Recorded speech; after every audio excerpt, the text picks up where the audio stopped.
Hi, y'all. I made a comment on someone else's video about, what was he talking about? He was talking about buying his house, being self-employed and qualifying for a loan.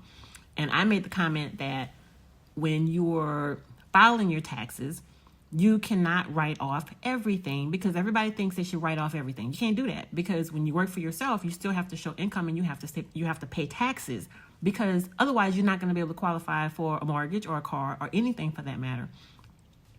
And some guy made a comment that he wrote off everything. And I'm like, okay, you're missing the point. So that's why I'm making my own video. When you're filing your taxes, you have to show income. So even though you can write off all these things, don't write off everything. You have to show some income. And so if you're writing off let's just say you made $300,000 this year and you wrote off everything and showed that you only have $24,000 or $25,000 in income, you can't expect to go buy a house and get a mortgage, a $500,000 mortgage, because you don't qualify for that.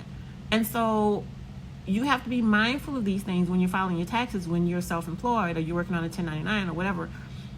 You can't deduct everything.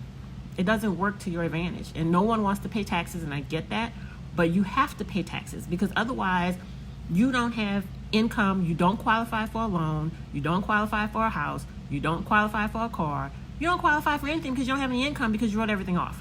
So let's use a little common sense, people. Don't write off everything. You need to have income. I cannot stress that enough, and it won't make sense to you until you go try to buy something and they tell you no because you wrote everything off.